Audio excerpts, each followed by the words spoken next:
Graduates, if you would like to please take your seats now, thank you.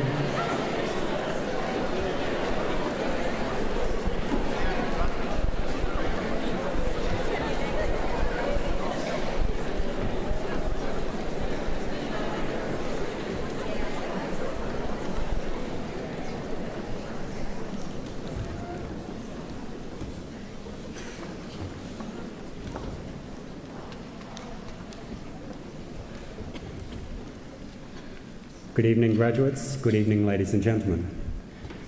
Welcome to the graduation ceremony for graduates of the Faculty of Health and Behavioural Sciences. In a few minutes, the graduation ceremony will commence. The procession of staff will enter first. After a brief pause, the university fanfares will announce the entry of the dais party. I will signal to you by this action that you are to rise and remain standing until both the staff procession and the dais party are seated. Please do not stand until I ask you to. May I also remind you that flash photography is prohibited in this auditorium. For the mutual comfort and enjoyment of all members of the audience, the university requests your cooperation in observing this rule. Thank you.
fellow members of the Council of Griffith University, Vice-Chancellor Professor Roy Webb,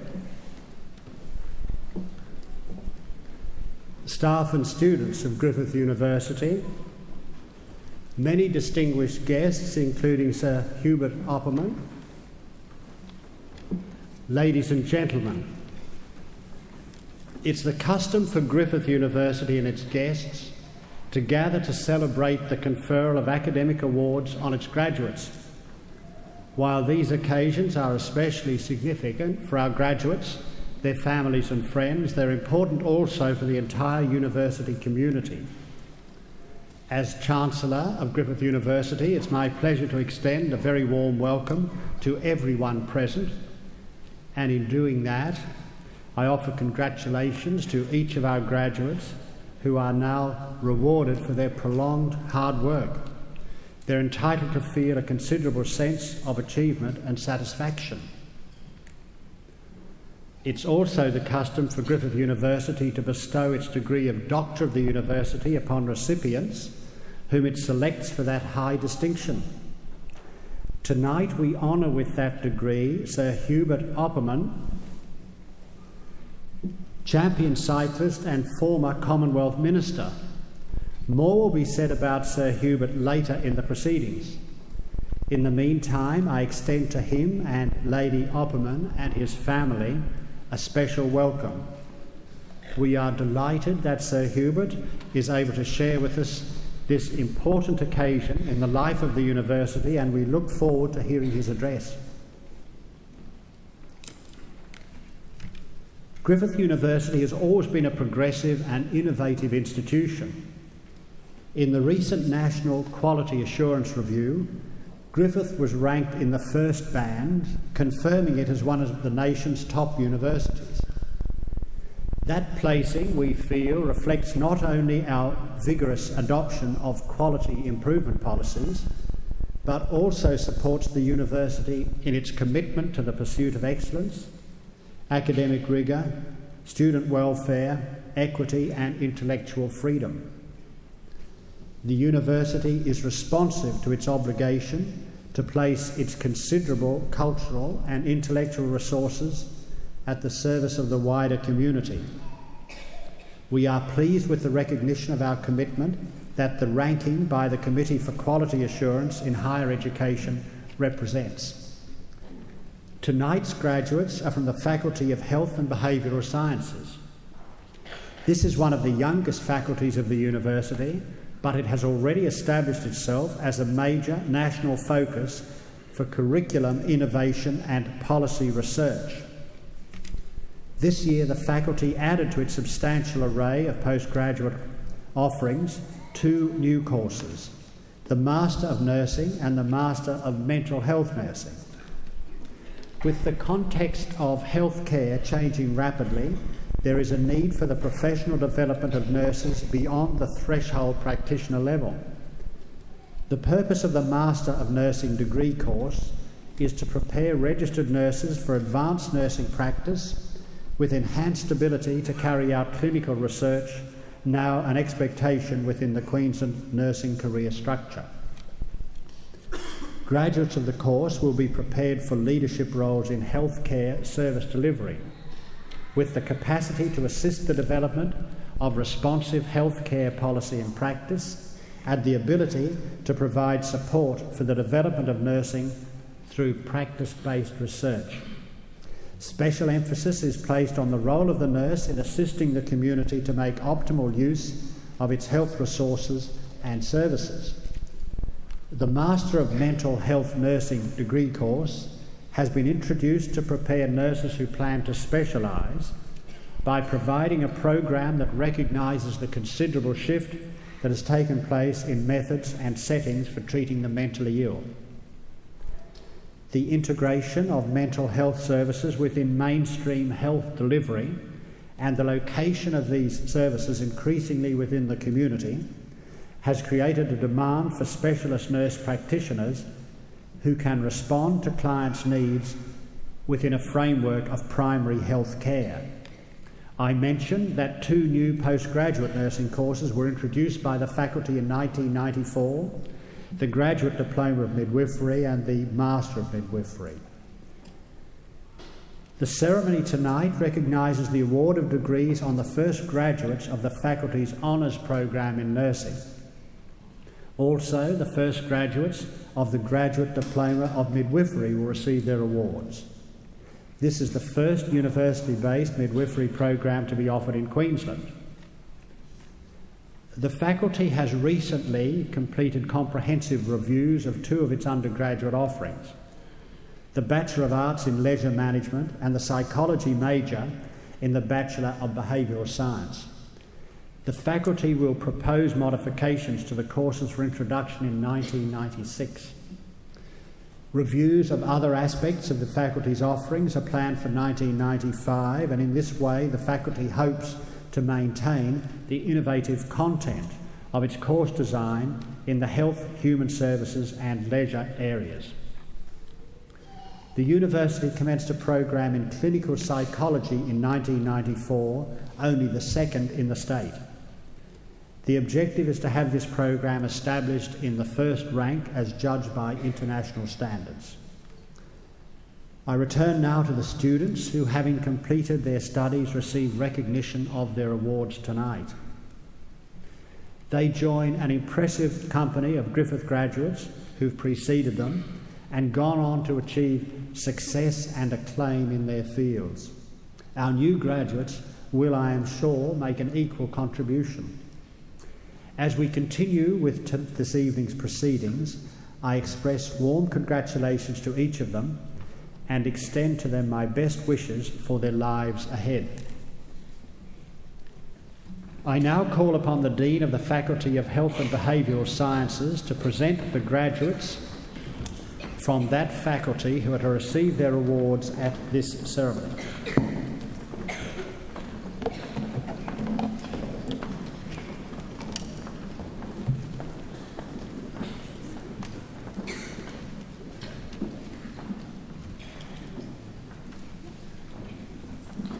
Chancellor, I present graduates who have been granted the Bachelor of Arts in Leisure Management, Bachelor of Arts in Recreation Management or Bachelor of Leisure Studies. Samantha Jane Allen.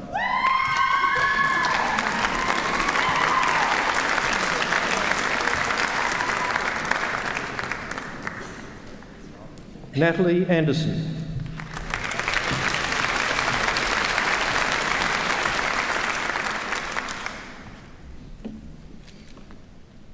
Lena Bazzo.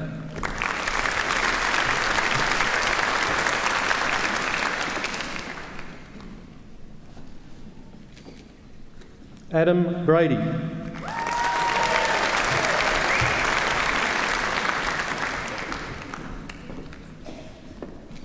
Daniel Brennan.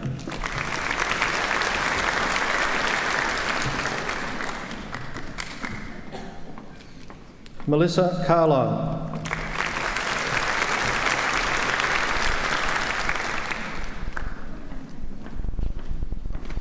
Narelle Cartmill.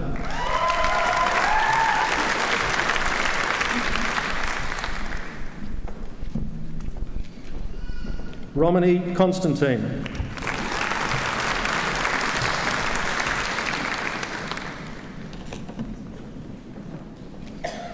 Ellen Cosmas.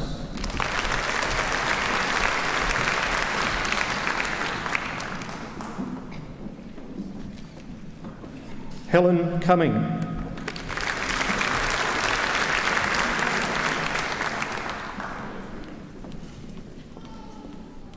Natalie Cunningham.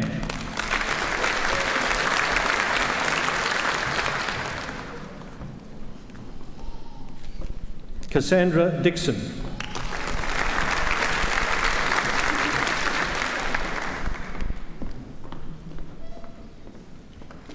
Deanne Dunn.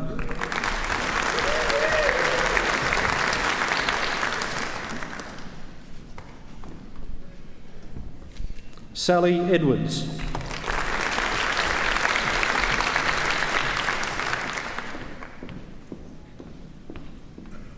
Leisha Farlow.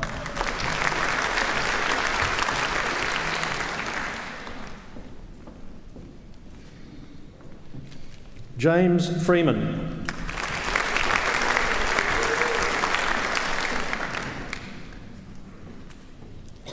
Matthew Goodwin.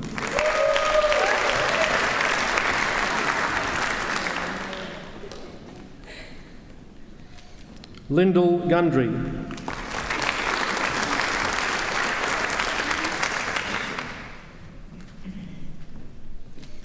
Paul Hardacre.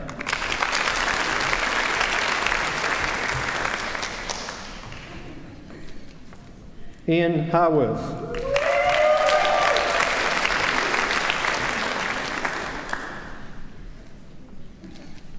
Sue Ellen Hossack.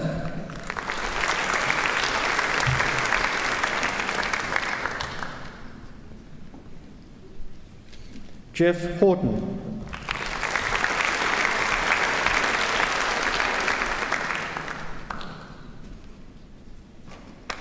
Felicity Jackson.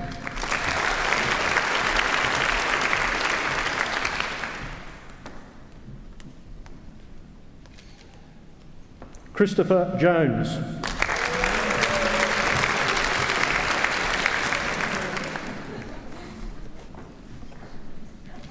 Elizabeth Lane.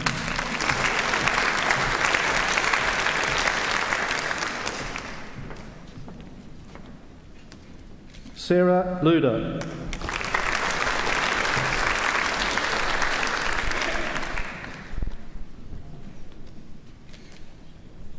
Susan Lynch.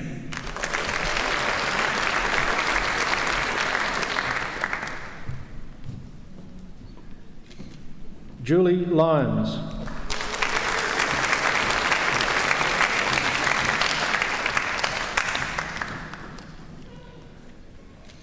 Jeffrey McDougall.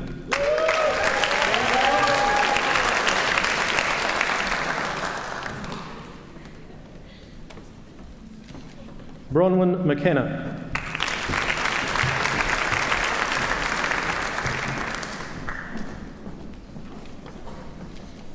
Clay McPherson.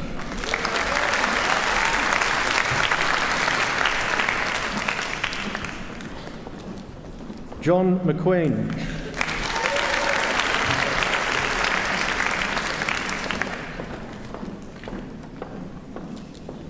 Richard Mills.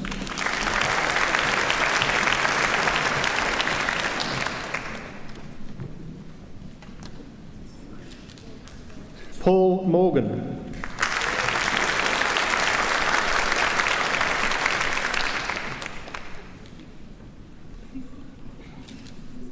Carolyn Muller.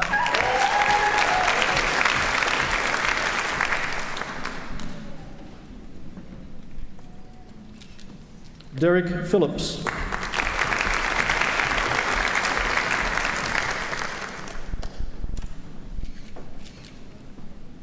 Megan Rees.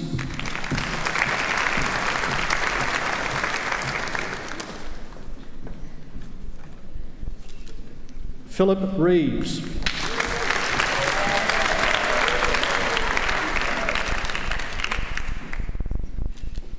Alison Rogers.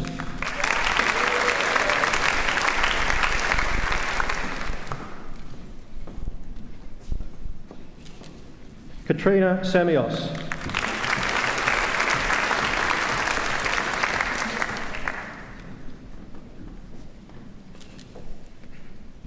Christine Sang Ann.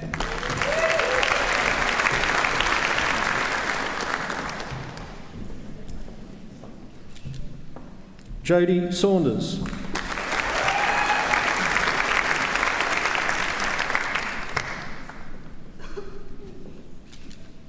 Cassandra Smith.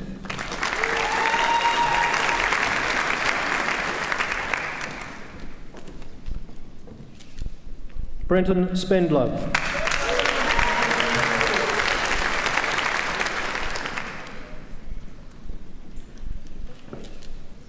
Craig Strong.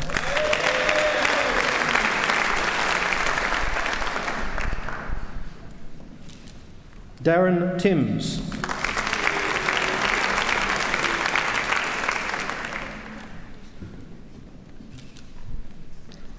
Kulan Eva Tai.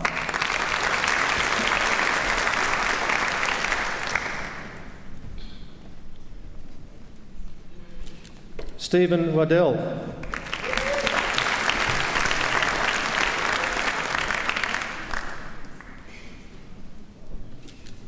Lee Webber.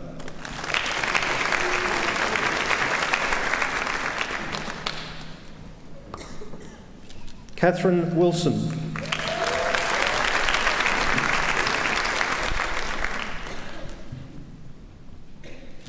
Sarah Winnington.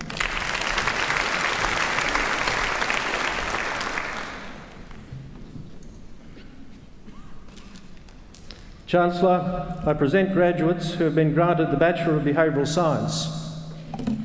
Kerry Anderson.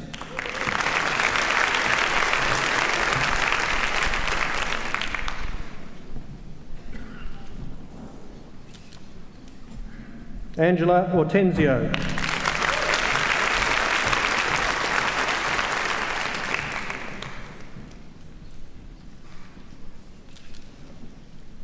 Kieran Bennett.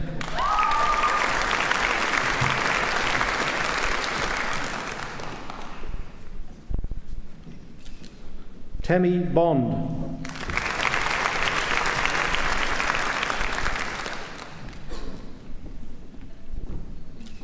David Booth.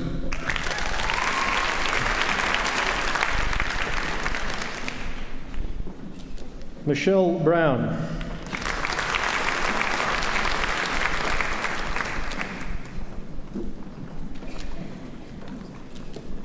Susan Campbell.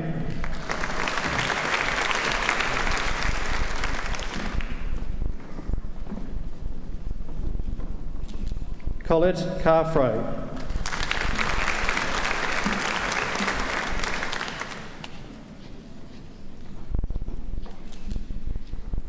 Giovanna Castellani.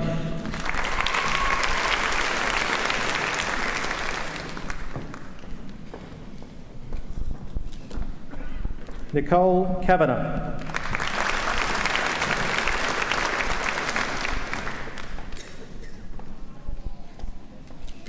Amanda Chalmers.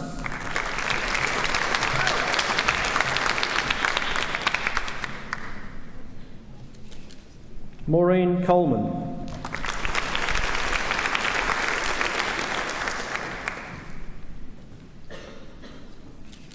Jacqueline Crane.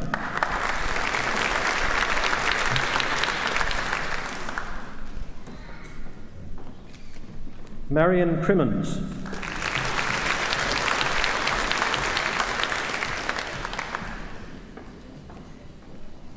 Sharon Cronin.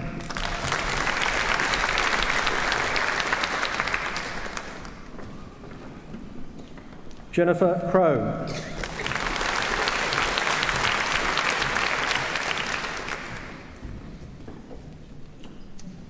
Kathy Denley.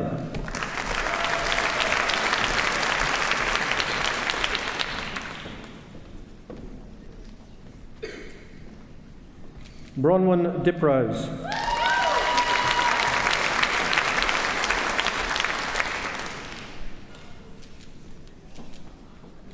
Tanya Doreen.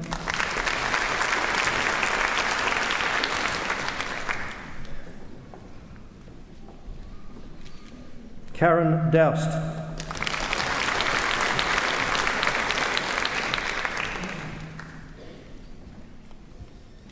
Randy Ferris.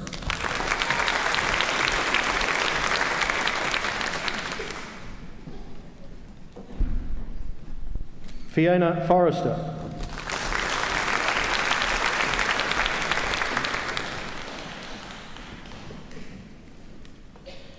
Tara Fox.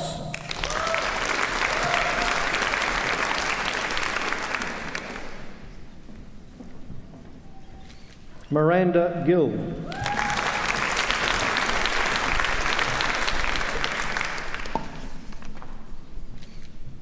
Anthony Goodchild.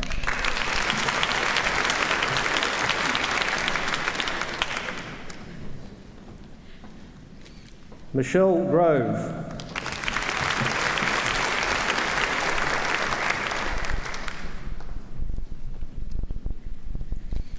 Kelly Harbottle.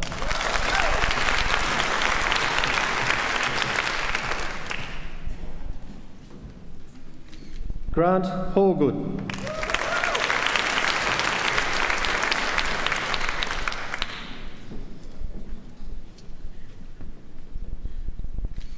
Teresa Hollingworth.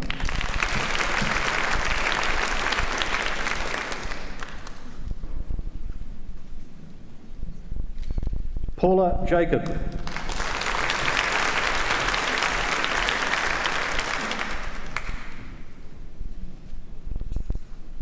Elizabeth John.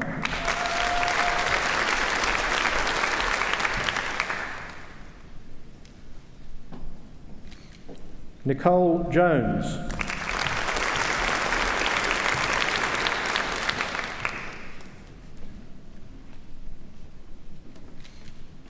Christine Kaminski.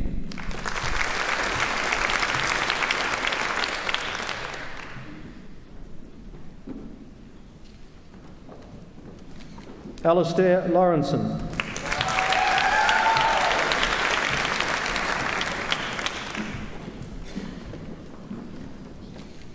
Bernice Lendick.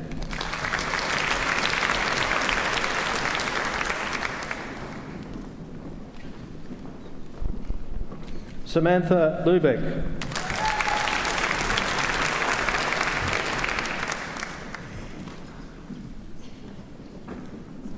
Lars Madsen.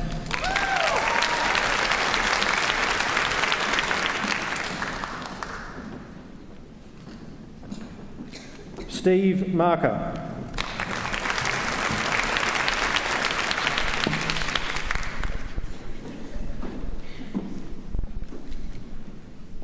Rachel McBean.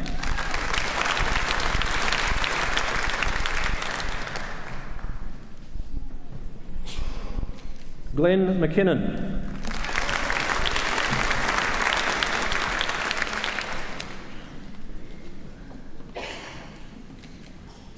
Erica Mellis.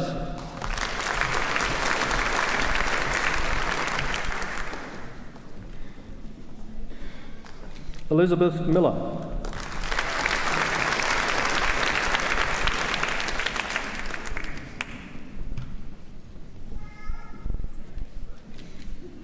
Lara Mills.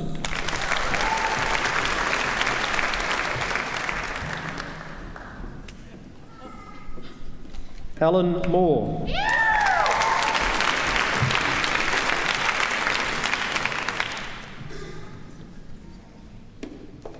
Trudy Morgan.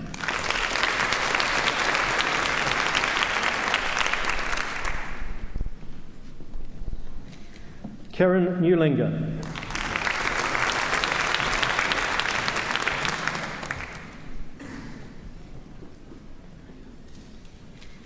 Jolene Olsen.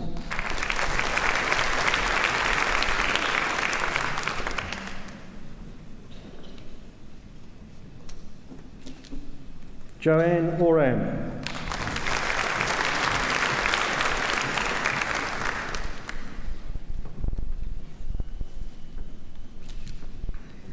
Gerard Hawley.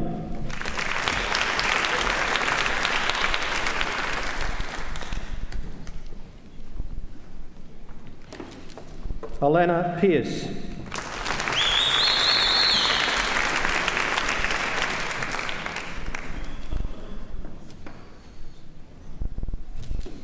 Lynette Perry.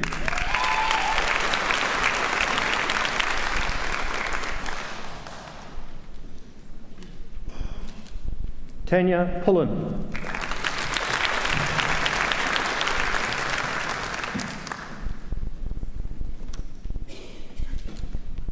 Rebecca Rubb.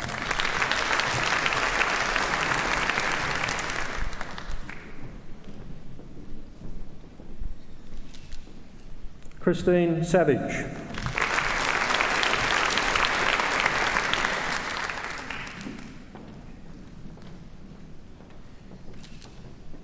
Carleen Shue.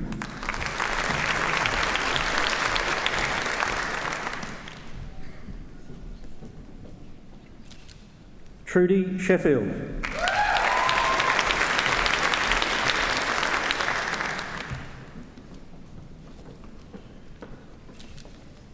Alison Short.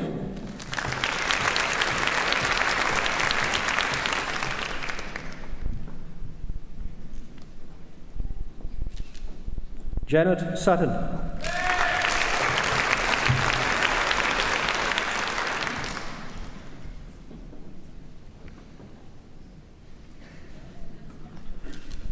Amanda Thomas.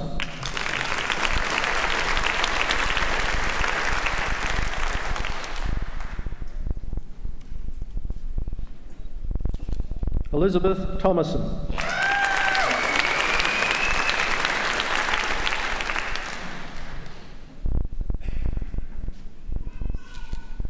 Cash Thompson.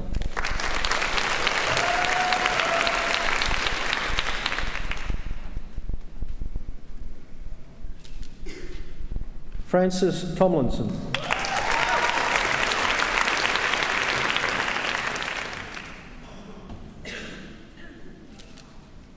Cecily Van Gessel.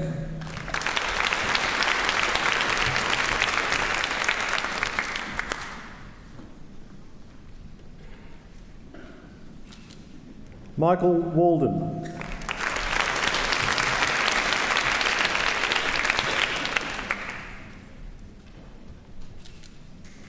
Danielle Whiston.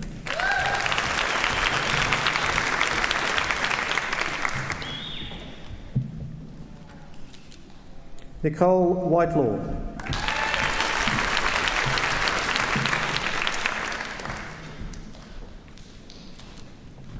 Genevieve Wong.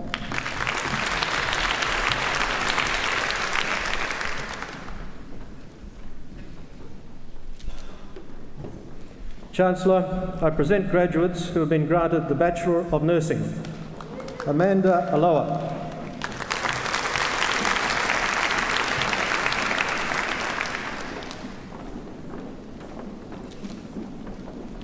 Rosa Luz Aquilizan.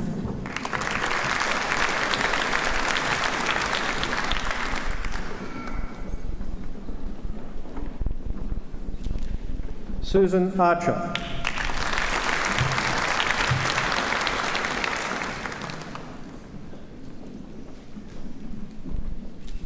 Anna Asnakar.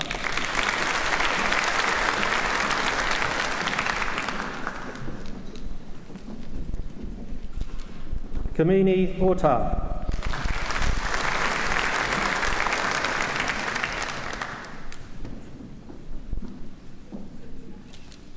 Jody Baptiste.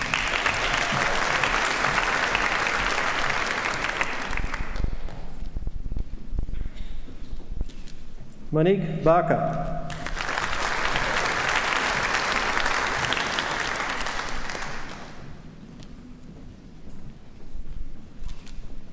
John Barnum.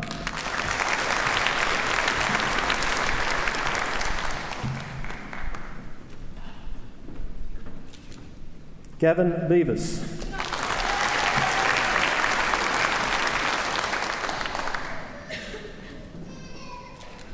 Nicole Beaver.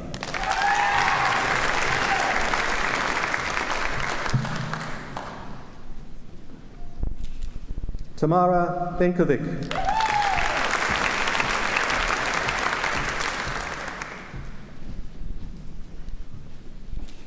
Debbie Benion.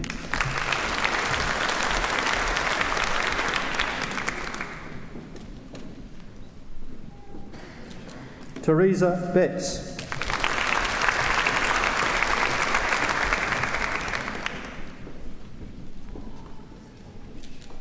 Margaret Bond.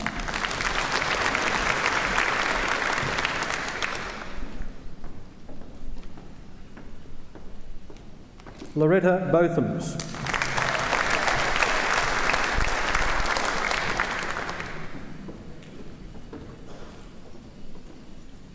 Hazel Bowe.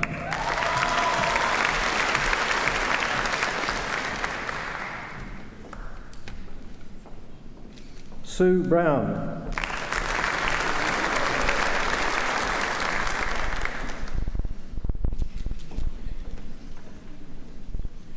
Donna Brunel.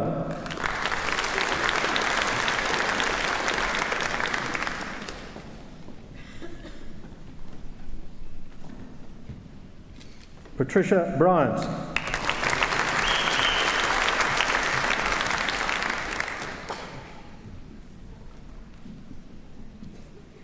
Jane Burgess.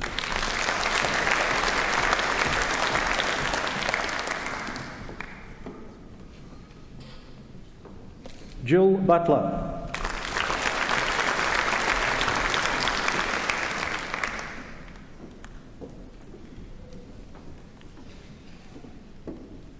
Yvonne Campbell.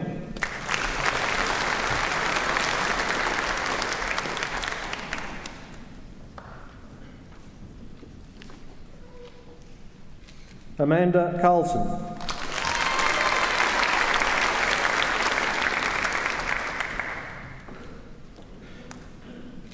Michael Carnegie.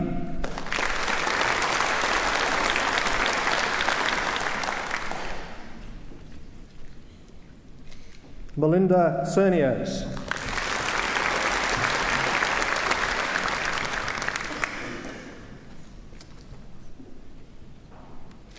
Donna Millicent Christensen.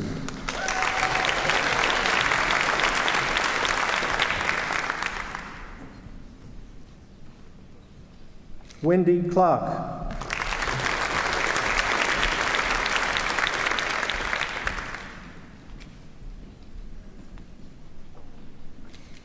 Tina Marie Cole.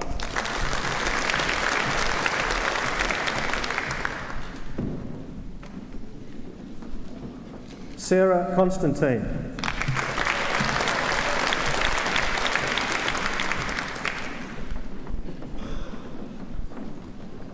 Bronwyn Couchman.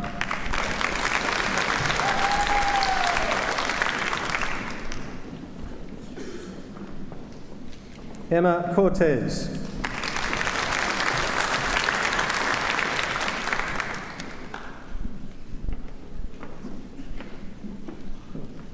Chris Hubert.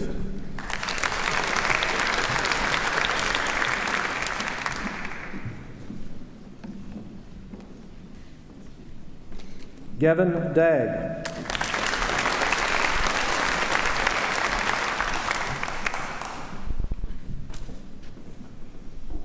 Kim Day.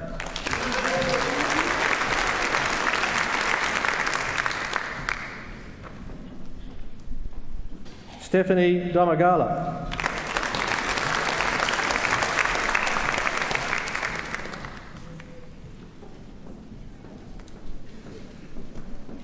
Natalie Dragon.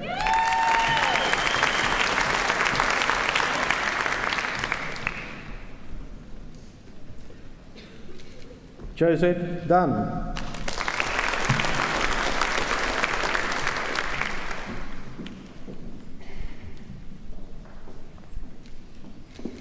Michaela Dunn.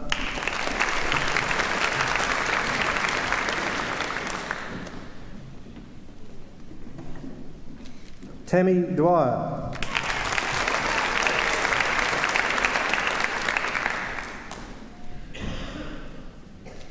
Donna Eliason.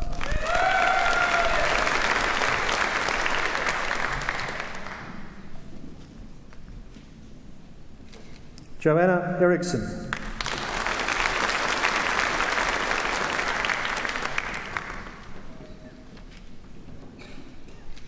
Anna Espinoza.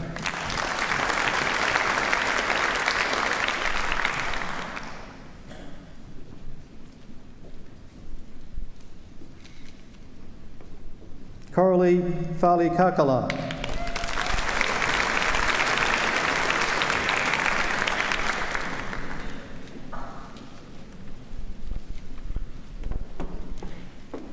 Jane Farnan.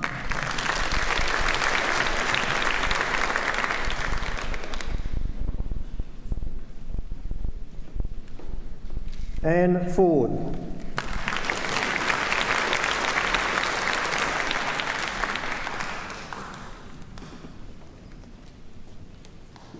Mari Foster.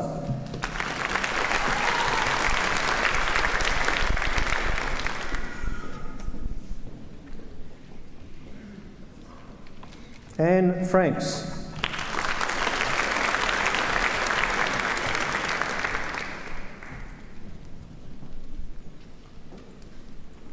Joanne Freeman.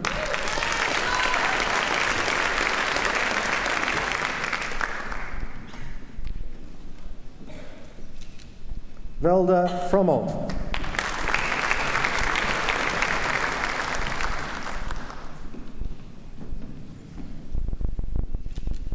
Judith Gilmore.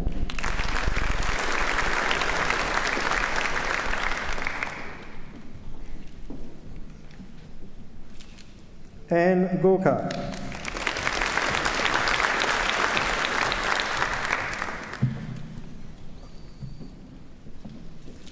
Heather Gorman.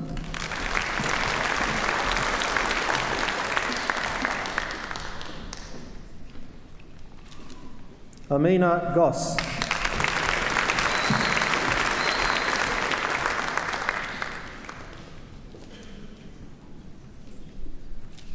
Vanessa Gregory.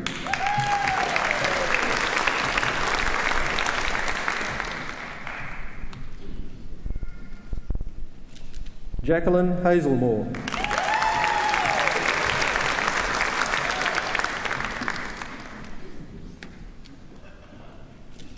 Martine Hassel.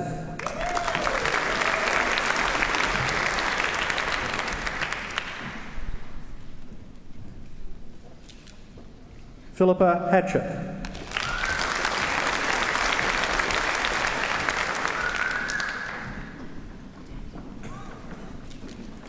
Donna Hilliard.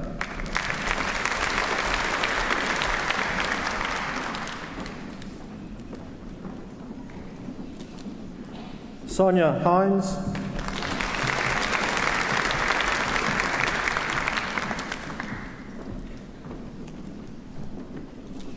Bruce Hone.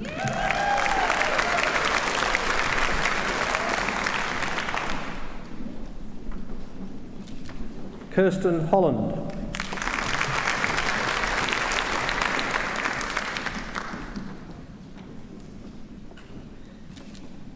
Lynn Holland.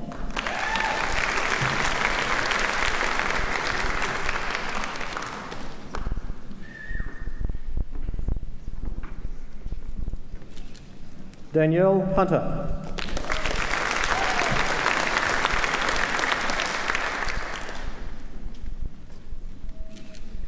Kim Hutchings.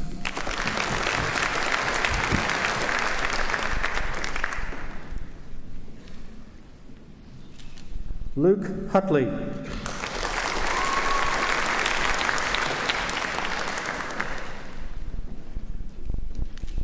Katie Hutton.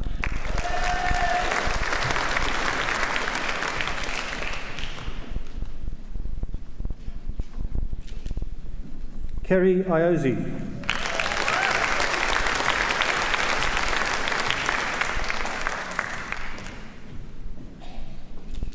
Christine Jefferson.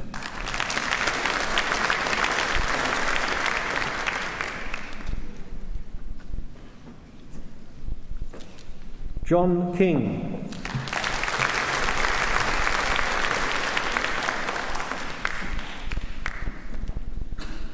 Megan Kneebone.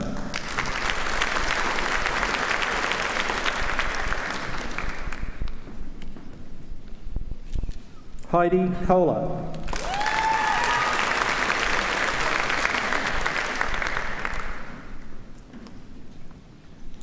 Georgina Laurie.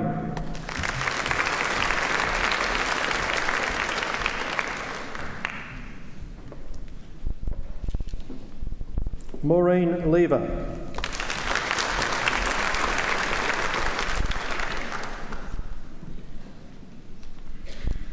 Catherine Lim.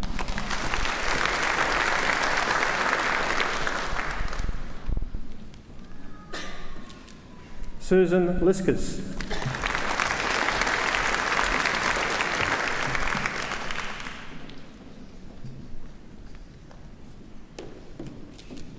Daniel Lobatana.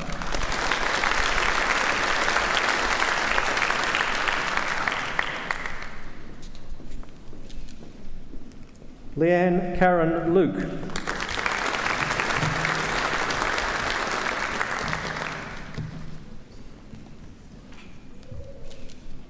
Jennifer Maguire.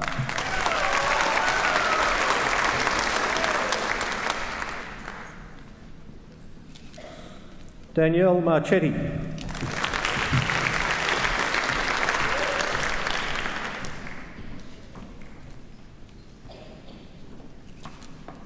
Alan McDougall.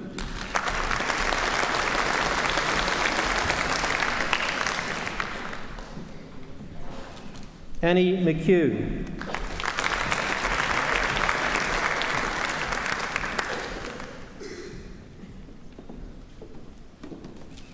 Stacey McLean.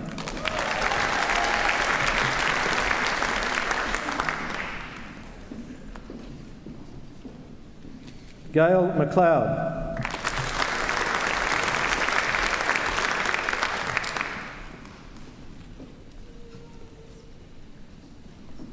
Sally Ann McLeod.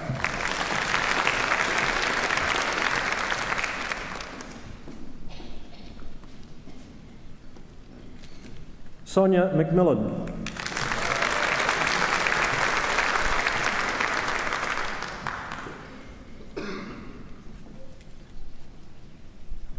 Merle Mee.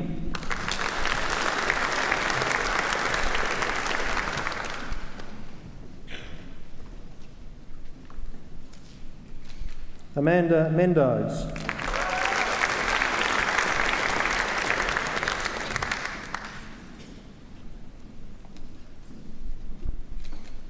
Mina Miao.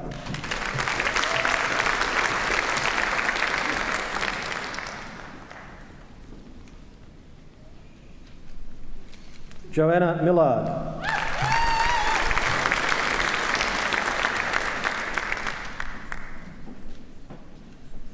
Addie Mischok.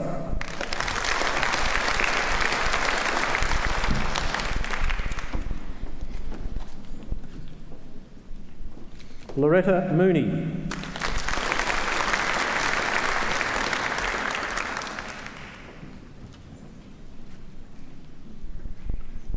Nicole Morrow.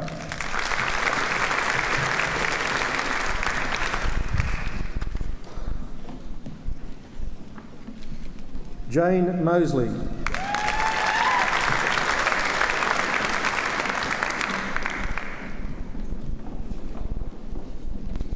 Jackie Mullen.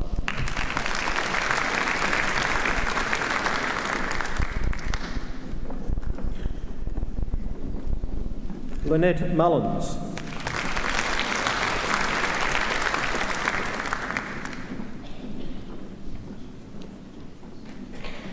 Wendy Newbolt.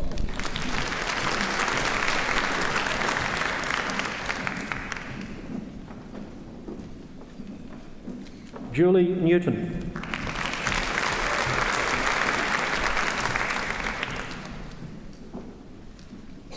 Hu Nguyen.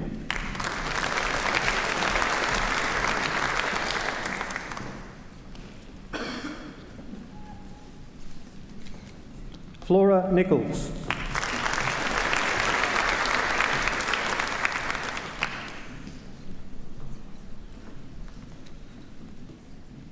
Nicole Noth.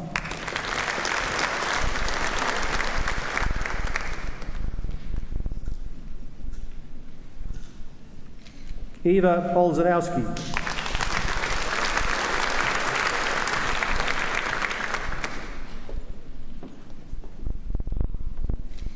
Lillian Olszewski.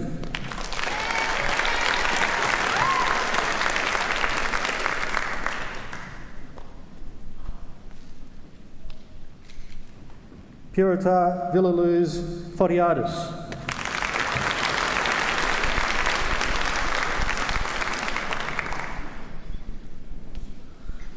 Maggie Pennell.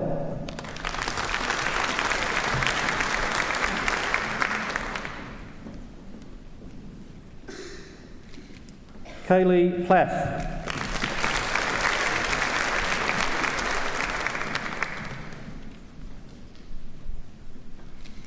Ainsley Hoyle.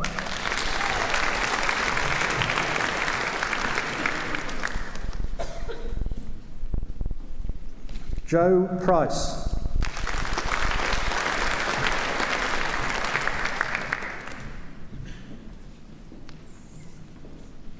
Julie Purdy.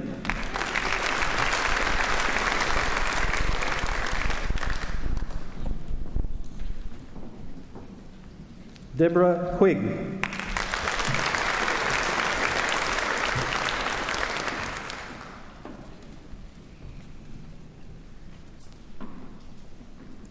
Belinda Reel.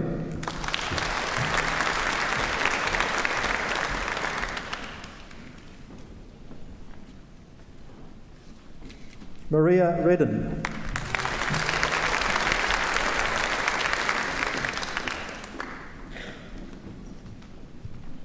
Madonna Russell.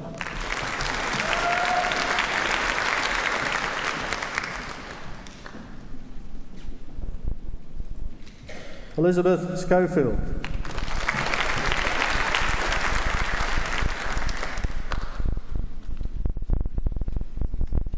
Melanie Schofield.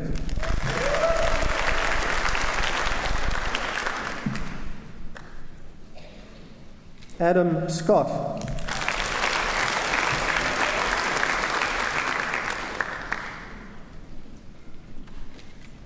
Curdwin Scott.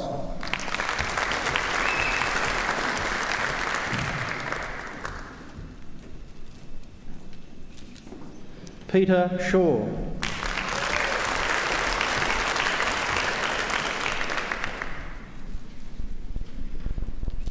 Christine Simmons.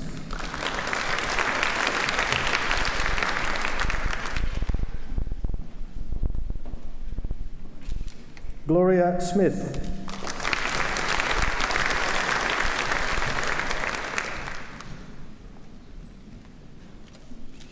Wendy Smith.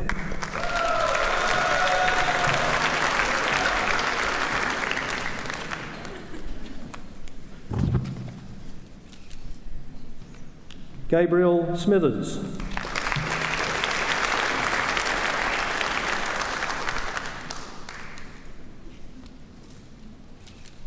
Samantha Stanley.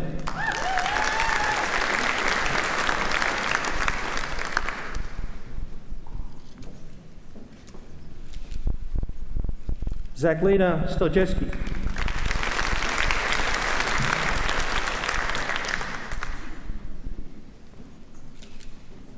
Annette Stoltz.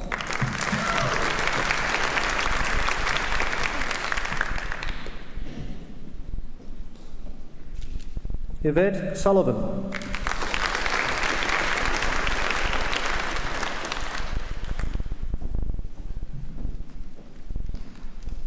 Trish Surowski.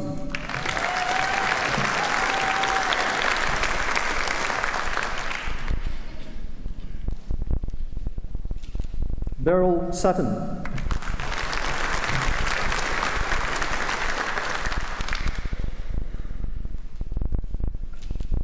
Rebecca Sweetman.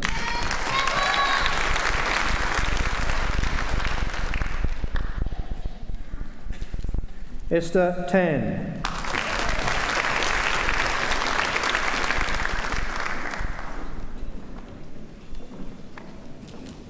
Mina Tang.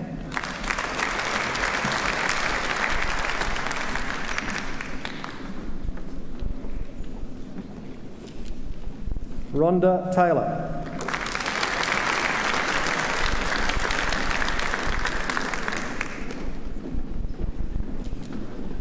Marianne Todman.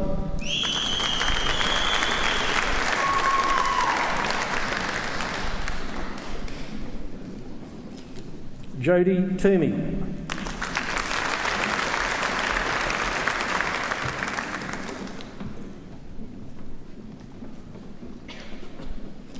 Fiona Tregaskis.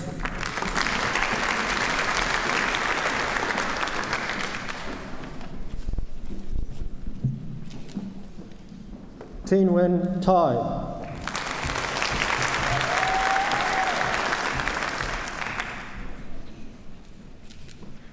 Andrea Turnbull.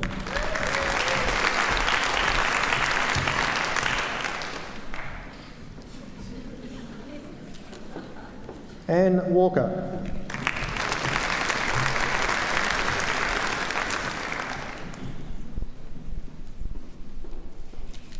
David Wardle.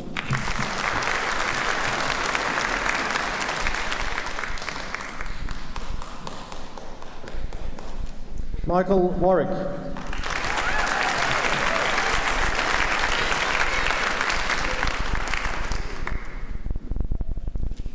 Kevin Whitney.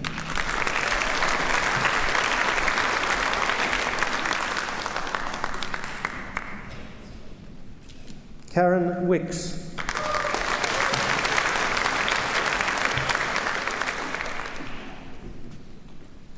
Robin Williams.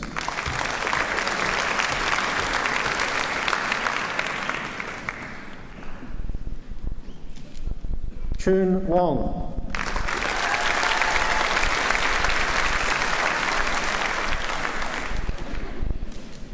Catherine Wright.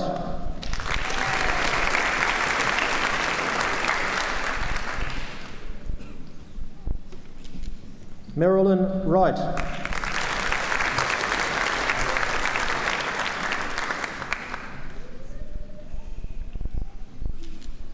Chrissia Rothschild.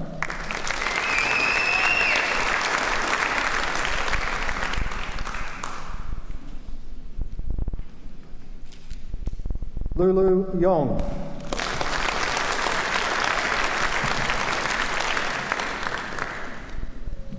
Margaret Ziebel.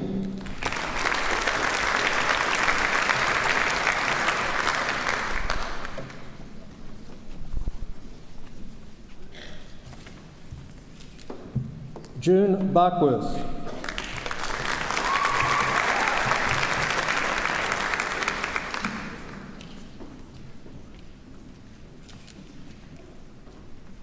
Chancellor, the Medal for Achievement in a bachelor's degree course may be awarded annually to the graduate with the highest academic achievement in a bachelor's degree course.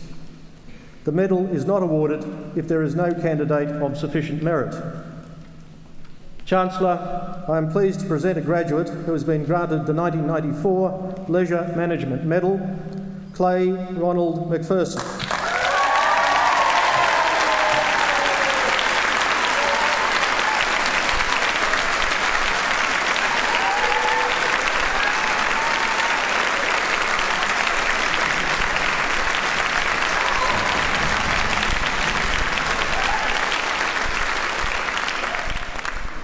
Chancellor, I present graduates who have been granted the Graduate Certificate in Disability Studies.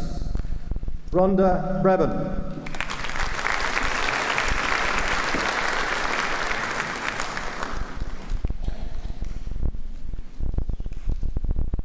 Julie Brotherton.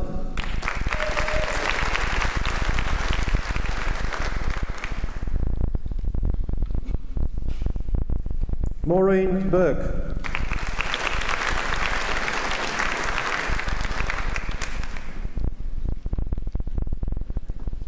Margaret Ibsen.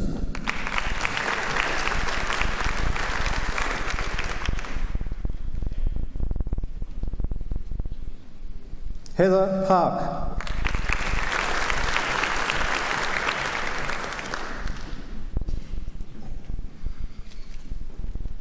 Chancellor, I present two graduates who have been granted the Graduate Diploma of Leisure Management.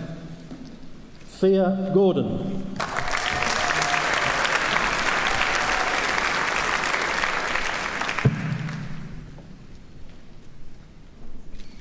Stephanie Oldroyd.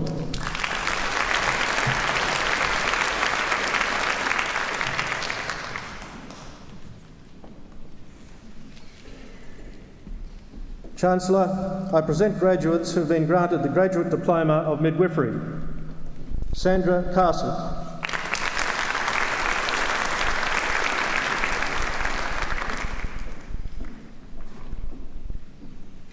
Alison Craswell.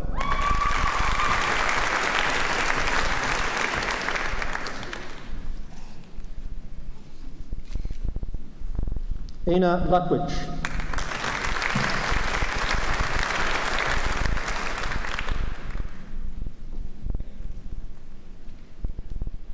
Rebecca Stone.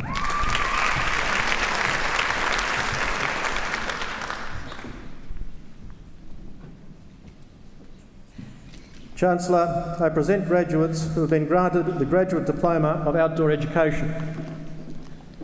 John Burke.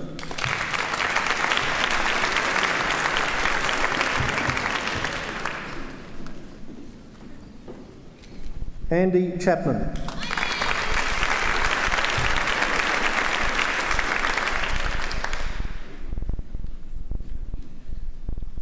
David Cregan.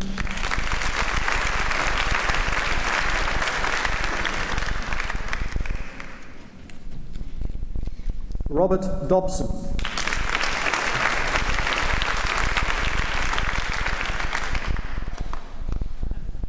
Simone Furman.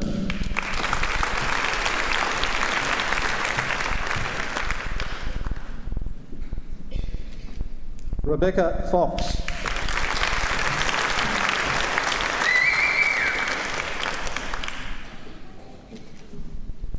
Tina Height.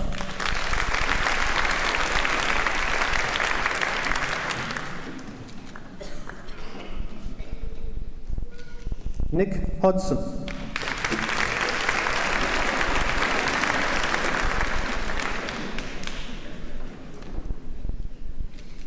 Steve Strong.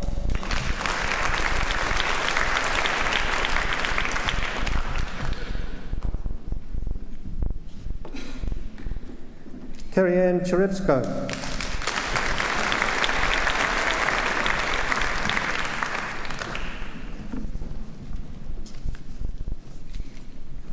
Chancellor, that concludes the presentation of graduates of courses of the Faculty of Health and Behavioural Sciences.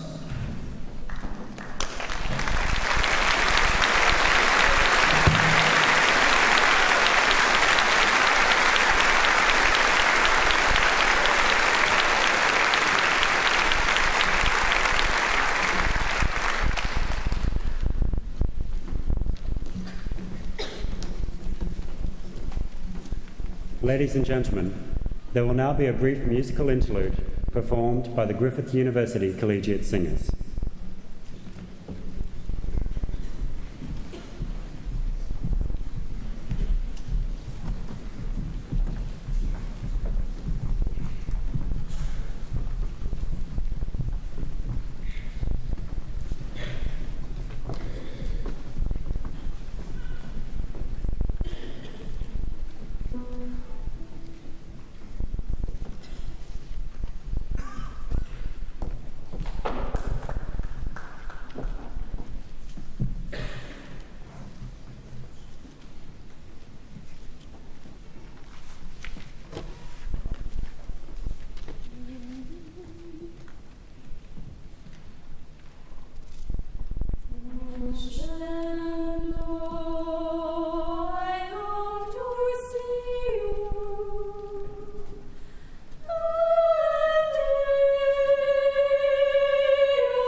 Chancellor.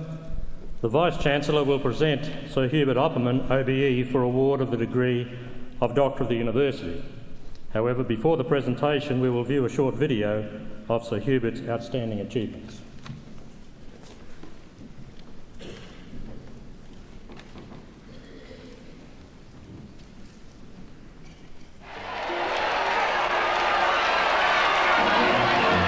The amazing Oppie, 4 times Australian road champion.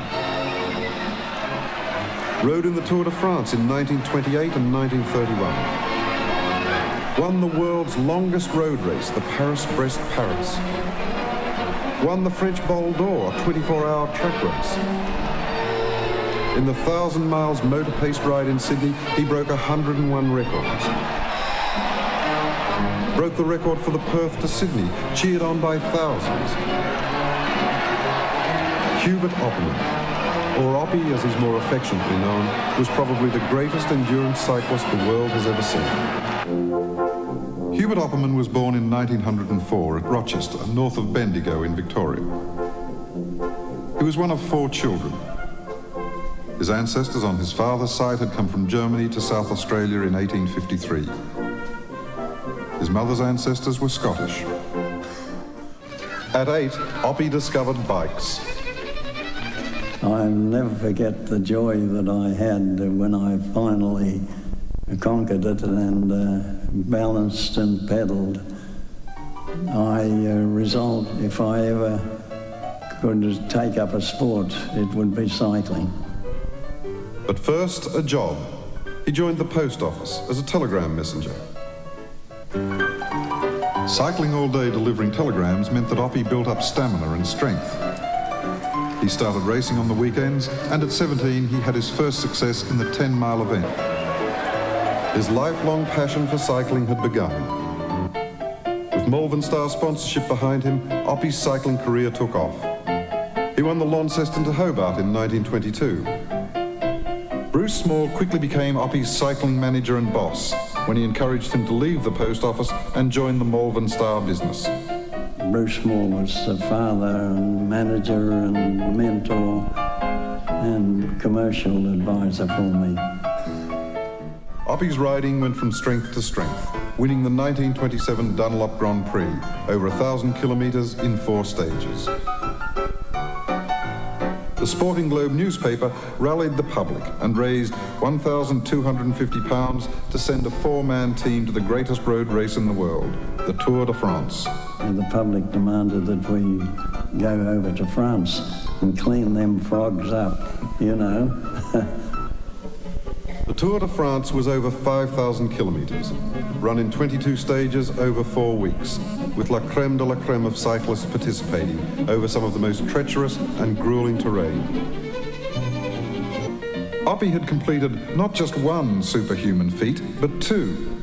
He'd won the Bol d'Or under the gaze of adoring crowds, breaking 2 world records after 24 hours of racing.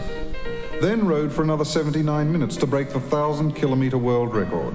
They called me after the race the Phenomenon, and that to have praise like that in France was just nectar to me. Europe was ecstatic. He was voted the most popular athlete by a French sporting magazine. He returned to Australia 24 years old, the most famous Australian athlete Europe had known. In 1939, the Second World War began, and it was this world event which led to the quiet retirement of one of the world's greatest cyclists. At age 37, Hubert Opperman joined the RAAF as a PT trainer. When the war ended, Oppie returned to Malvern Star, but his life was about to change. The government wanted to repossess some land, and the residents organised a protest meeting. He was once again thrust into the public eye. They were short of a speaker and they hauled me up on the platform and I don't remember what I said politically, but it was again the government, I know. Prime Minister Menzies welcomed him to the government in 1949. Liberal member for Corio in what had been a Labour electorate. He was to hold that electorate for the next 18 years until he retired from politics.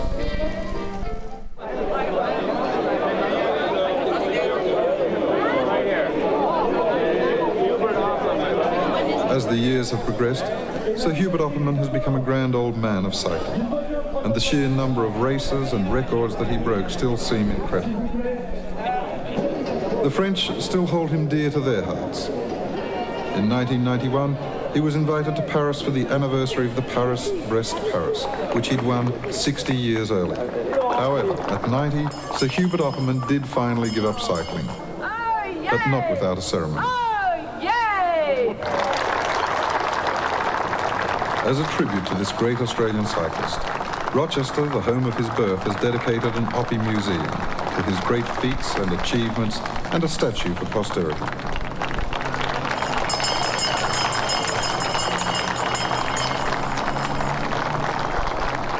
I suppose deep down I felt that I was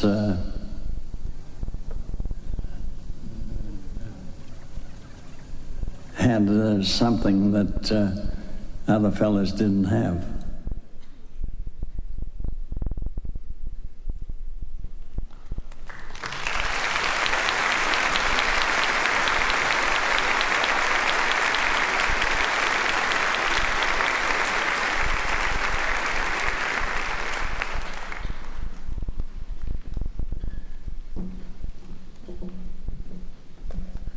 With the authority of the Council, I shall now confer the degree of Doctor of the University. I call upon the Vice-Chancellor to make this presentation.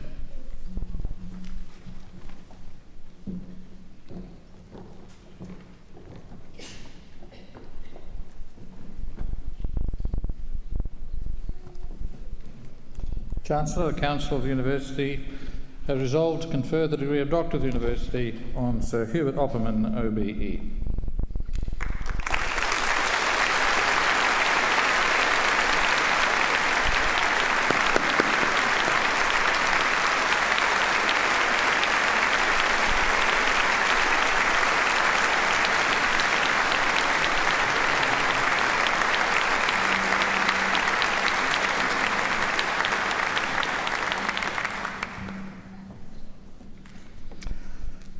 Hubert Ferdinand Opperman was born in Rochester, Victoria in May 1904.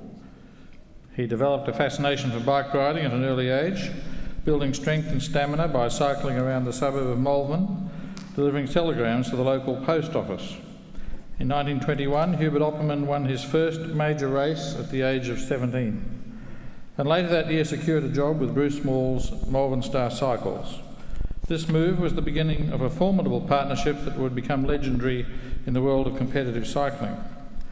Through amazing feats of endurance over a 20-year period, Hubert Opperman rose to become Australia's greatest cyclist and one of the greatest sportsmen in this country's history. Although excelling in any type of event, marathon races were his specialty. He was Australian road champion 4 times and captained the nation's Tour de France team in 1928 and 1931.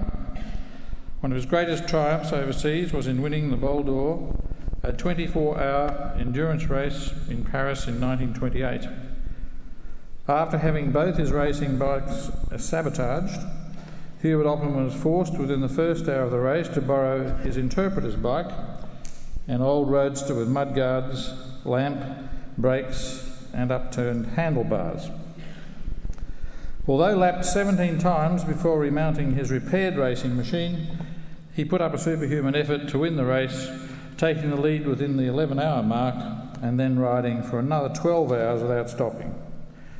Encouraged by the enthusiastic support of a 50,000-strong crowd, Hubert Opperman continued cycling after the finish of the race to break the world record for 1,000 kilometres, an effort which took a further 79 minutes of pedalling. Such feats of courage and determination were to be repeated. In 1931 he contested Paris-Brest-Paris, the longest road race in one stage in the world. Attracting the best cyclists from around the globe, the gruelling 1,200 kilometre marathon required superb physical fitness and stamina. Battling torrential rain and cold winds, Hubert Opperman won the race in a new course record time of 49 hours and 21 minutes, establishing himself as the best endurance rider in the world.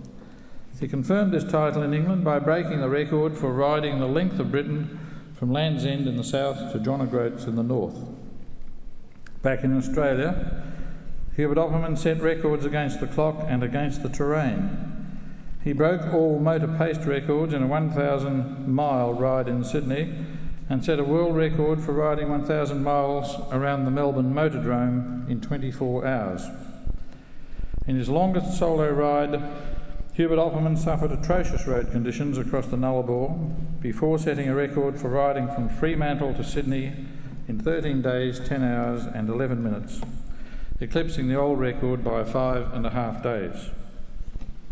His cycling efforts at this time put even the rail system to shame, riding from Albany to Perth in 12 hours, 2.5 hours less than the same journey by train.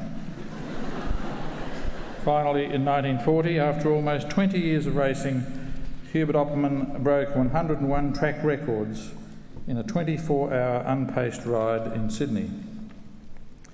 The advent of the Second World War ended Hubert Opperman's career as a professional cyclist.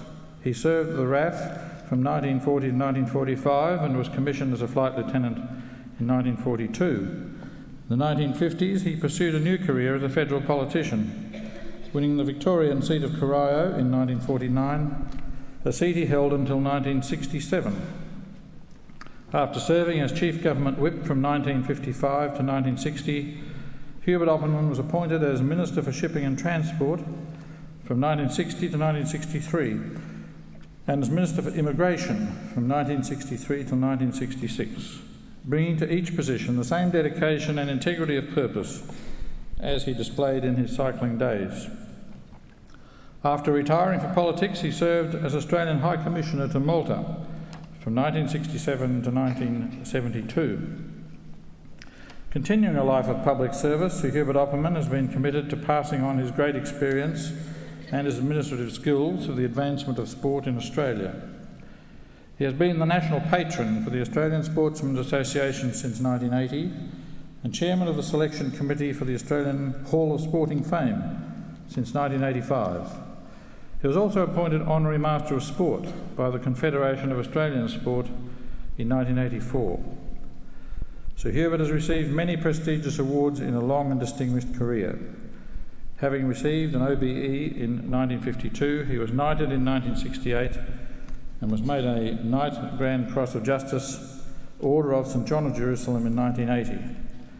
Recognition of his outstanding achievements in cycling has led to numerous honours overseas, including the Coronation Medal 1953, the Silver and Gold Medal, City of Paris in 1971 and 1991 respectively, the Medals of Brest 1972 and Verona 1972, and the Medal of Merit of the French Cycling Federation in 1978.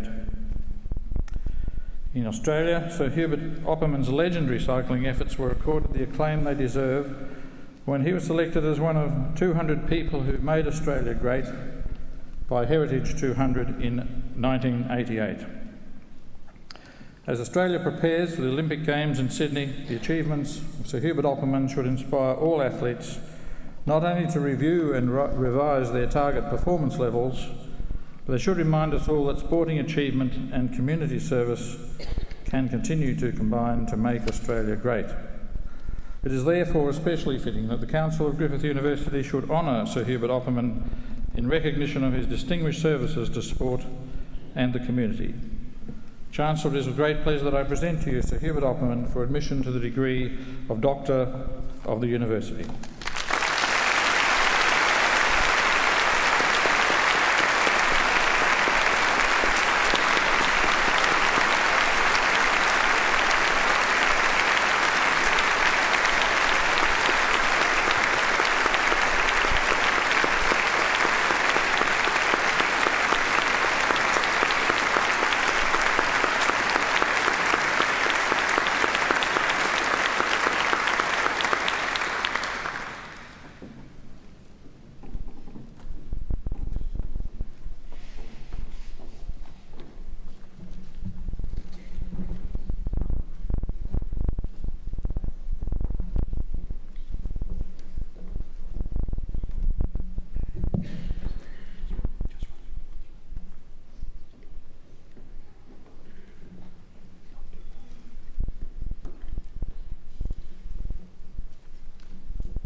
I now call upon Sir Hubert Opperman, OBE, Doctor of the University, to deliver the occasional address.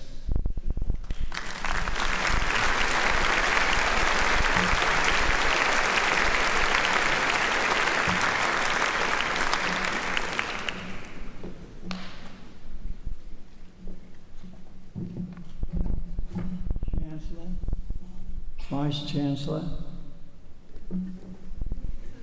and distinguished guests, my fellow graduates, ladies and gentlemen, I have a distinct sense of privilege in being invited here this evening. The word privilege is so often casually applied, particularly in politics. During an election campaign, the candidate usually prefaces his speech with the term privilege when he would rather be home in bed.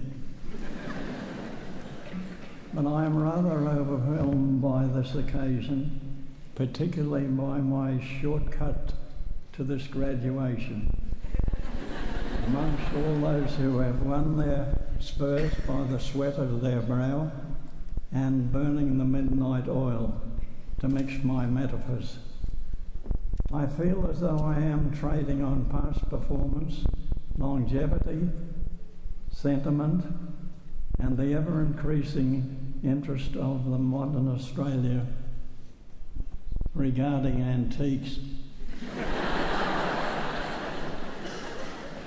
But I use the word with sincere emphasis, for I am very conscious of this honour bestowed on me by the Chancellor, the Vice-Chancellor, the Council, and the Griffith University.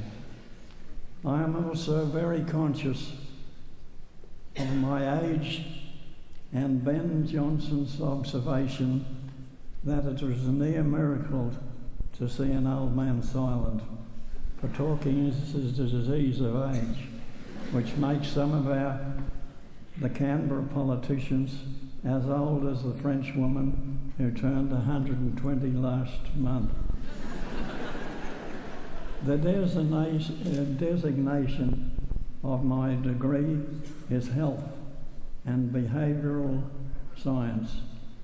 Before I speak to my brief, I must warn you that the personal pronoun intrudes into my words. But from my perspective of advanced years, it is another life and another person I am speaking of, and modesty dissolves under the pressure of veracity. Good health is the foundation of good performance in every area of effort, mental or physical. I have pursued it all the years since I learned that a surfeit of protein upset my internal workings. I will return to this subject later on. I have had the attention during the past decade of various GPs and specialists in their respective spheres of skill, and a bevy of nurses at our Salford Park retirement village with whom I regularly fall in love.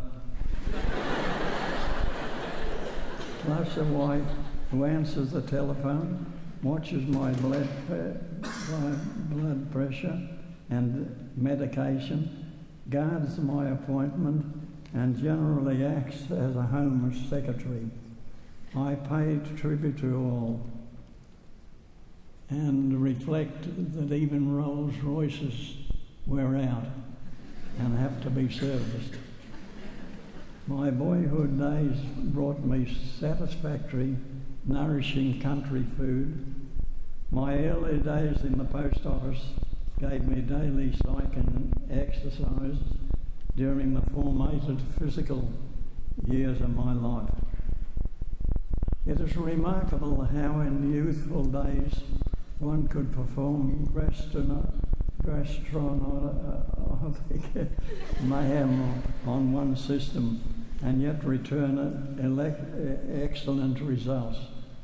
I was fortunately very temperate, and a combination of circumstances prevented me from becoming an addict for tobacco. Francis Bacon's advice became reality eventually, as I witnessed retired athletes and citizens smoking themselves into future ill health. And I quote, "The strength of nature in youth passeth over the many excesses which are missing a man till his age." I used an excess of protein for energy, and in 1937 broke out in painful boils, particularly in the region of the saddle. Fortunately, I was steered onto the Dr. Hay diet, which advises not only selected foods, but warns against certain mixtures of such. It cured the boils, brought rejuvenation to the muscles, and I feel refreshed perspective on competition. I rode the Fremantle to Sydney on Dr. Hay and followed up by breaking the 24-hour unpaced record on track and road. I held my weight down in the RAF, but politics defeated me into defensive eating. That's a fact.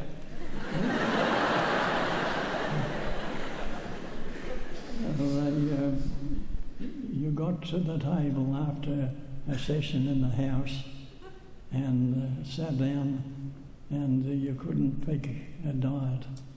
You ate and ate. And I said to Tony Luchetti, who followed Shifley in the Lithgow electorate, "You were putting on weight, Tony." And he said, "I fight in the House, I fight in the branches, I fight at the branch meetings, and don't ask me to fight it at the table." I left for Malta burdened with 3.5 stones extra weight from 10 stone 7 pounds, a legacy from the previous 17.5 years in politics. The penalty of a major heart attack put me back on the track of culinary virtue, and I stand here tonight, racing weight once more, enthused to be present to accept this award. I further observe that my degree includes psychology, and recollect that from the age of 16 I was associated with the well-known Sir Bruce Small. He was a natural psychologist, an extrovert personality. He had a logical philosophy which could lift and sustain the most wilting spirit in the commercial area, and the most exhausted cyclist responded to his urging. He managed and followed the undermanned Australian team in the 1928 Tour de France of 5,000 kilometres in 22 stages. It was for us a month's brutal bicycle entry into the classics of continental competition, against unknown riders, unknown roads, and with teams of 10 combined against our tour quartet. The wise men of the wheel world said we would be back in Paris within 3 stages.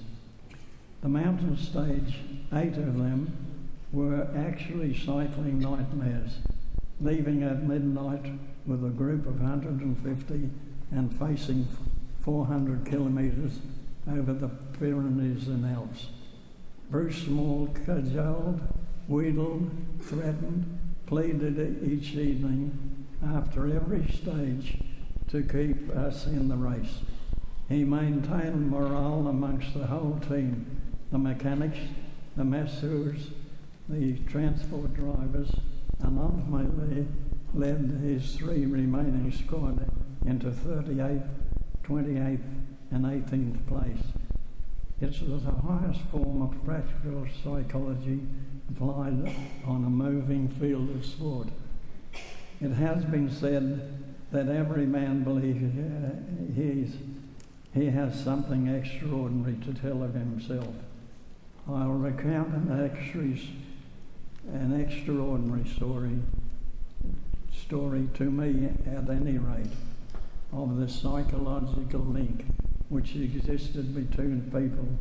Such psychology influenced me to win the Paris Press Paris of 1,200 kilometres non-stop racing in 49 hours 21 minutes, and held mercifully at 10-year intervals.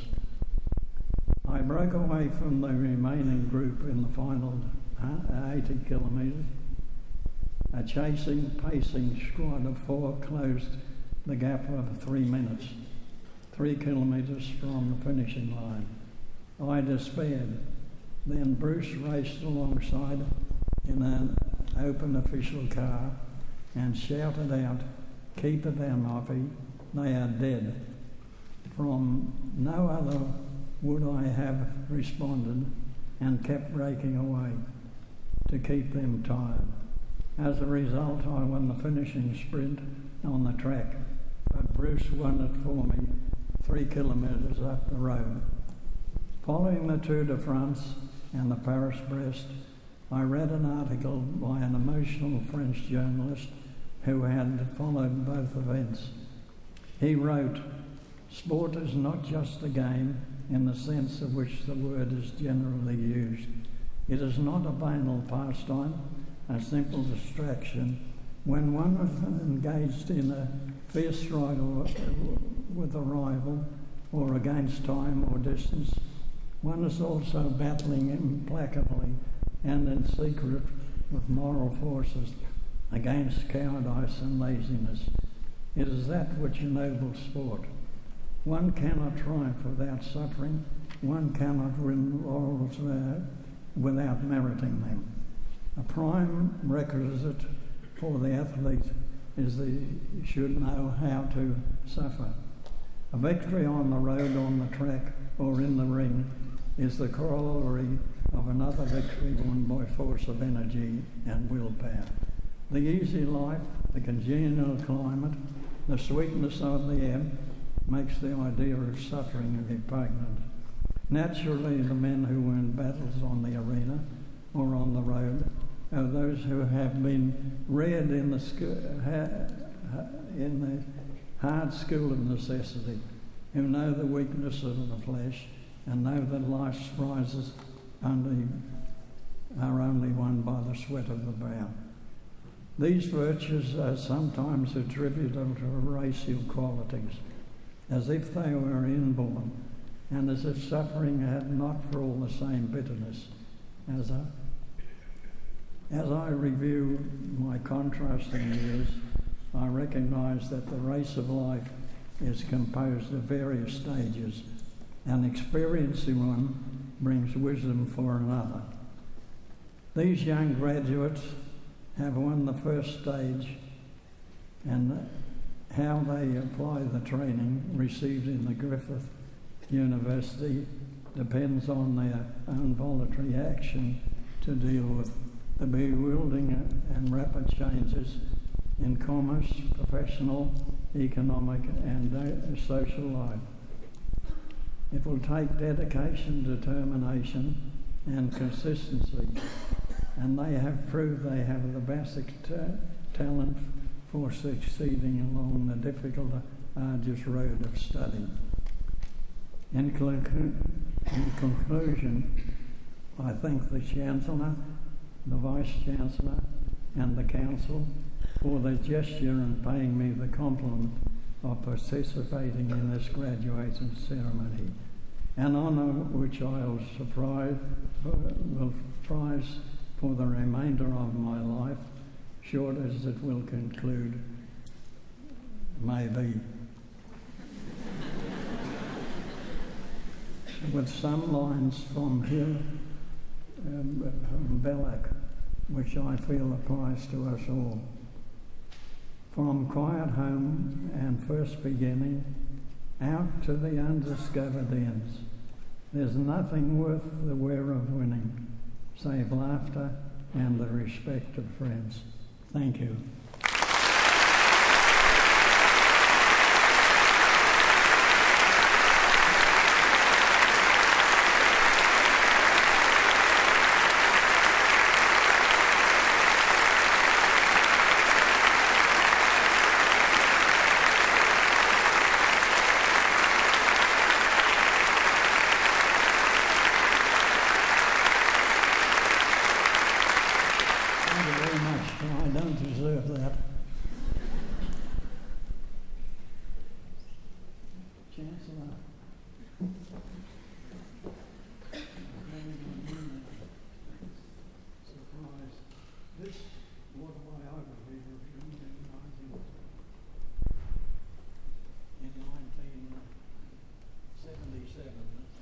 Years to cover the incidents in my life, and I've only got 2 copies left, and I'm preserving them for posterity, and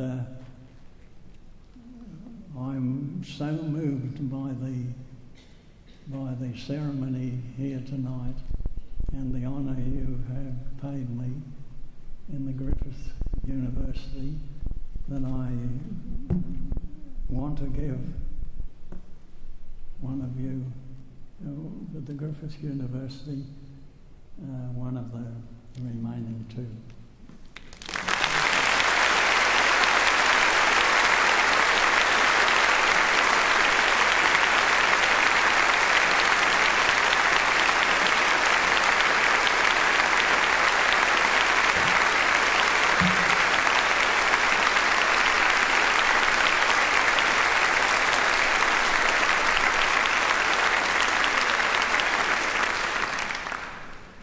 This is a publication first issued in 1977.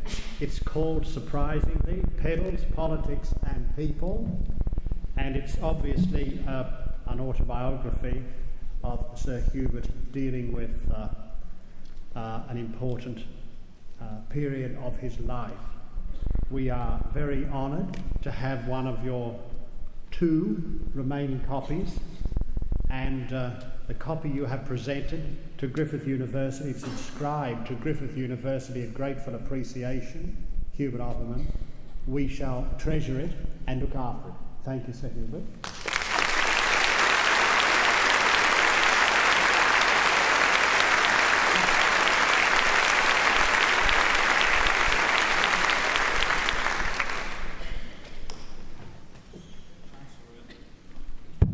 It is my honour and privilege now to offer a vote of thanks to our distinguished guest for his presence here tonight, for the honour he has done us in accepting our honorary degree, and for the message he has given to our graduates.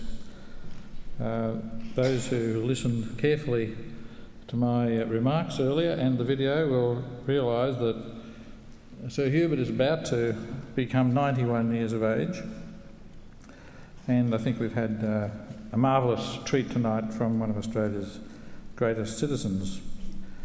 Age has not wearied him in terms of his skill with the English language, and I'm sure all of us here will take away memories of some wonderful phrases: gastronomic mayhem, an excess of protein to be avoided, as perhaps getting into the technical area.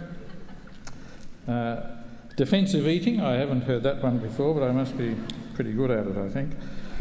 And also, we're all very anxious to learn more about the legendary Dr. Hay, who obviously must be worth following if he can avoid boils.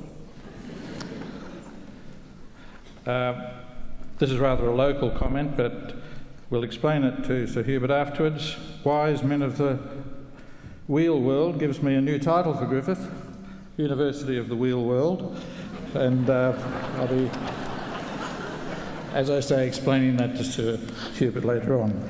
Sorry about that, folks. On a more solemn note, athletes should know how to suffer. Well, I think we've heard and seen enough tonight to realise just a little of what Sir Hubert must have gone through those incredible feats of endurance and courage. He stands before us as a marvellous example of sporting persistence and talent, and of course of wonderful community service and inspirational human qualities. Ladies and gentlemen, would you join again in thanking Sir Hubert for his address?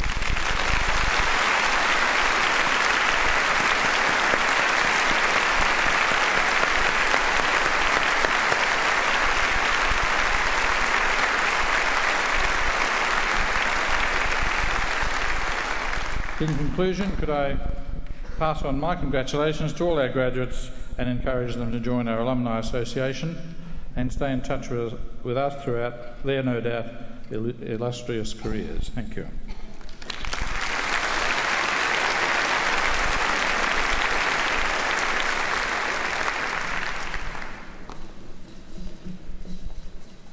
Ladies and gentlemen, in a moment, the Griffith University Collegiate Singers will sing the traditional student song Gaudiamus Igitur. You are invited to join in the singing of the song, whose words appear on page 23 of your program. Please rise as the singers enter and remain standing during the singing.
Ladies and gentlemen, the ceremony is now concluded.